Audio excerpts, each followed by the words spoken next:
Ini aku, siswa yang UN matematikanya 50, tapi bisa keterima di Universitas Indonesia. Sekarang aku udah lulus, dan yuk temenin aku kerja sambil aku cerita gimana aku bisa masuk UI. Dari SD sampai SMP, aku itu selalu masuk ke kelas yang bukan favorit. Kalau ada kelas yang isinya anak pintar, pasti aku nggak lolos. Until finally, in high school, I wanted to prove that I was smart, so I study really hard sampai akhirnya aku masuk ke kelas yang isinya orang-orang jenius. Nah, tapi pas ngejalaninnya berat banget, karena kelas ini isinya bukan cuma anak jenius, tapi mereka juga udah tahu mereka mau ngapain di dunia ini. Mau kuliah di UI, ITB, UGM, Unpad, dan lainnya.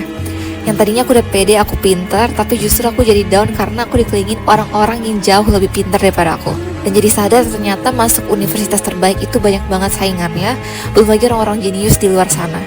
Singkat cerita, setelah lulus SMA, aku gak lolos SNMPTN dan SBMPTN. Akhirnya aku memutuskan untuk kuliah di salah satu perguruan tinggi di Bali. Tapi di hatiku aku tetap pengen masuk kampus terbaik, kampus impian, sampai aku gak bisa tidur tiap malam. Dan akhirnya aku memutuskan untuk mendeokan diri and went back to Jakarta and started over from zero. Sampai akhirnya aku memantapkan hati, aku harus kuliah di UI. Jadi aku lanjut belajar lagi, belajar sendiri dan gak les sama sekali.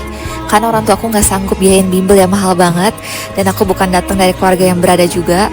Jadi sampai akhirnya aku pernah jualan baju dan penghasilannya buat beli buku-buku bekas anak bimbel. Jadi aku belajar dari buku-buku Inten, GO, NF, bekas anak bimbel di sana. Jadi itu sebuah tips hemat ya. Tiba tes SBMPTN, aku lolos, tapi bukan UI. Cukup sedih karena ada temenku bilang, udah setahun gap year kok bukan UI. Cukup menyakitkan, but did I give up? Never. Jadi aku coba lagi tes SIMAK UI dan puji Tuhan akhirnya lolos pilihan pertamaku FAUI. Dan puji saja juga gak berhenti di situ.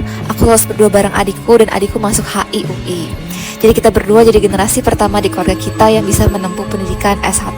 Oke, nanti aku share lagi lebih lengkap gimana cara belajar aku, cara atur jadwal belajar, atau strategi jawab soal SIMAK dan lainnya.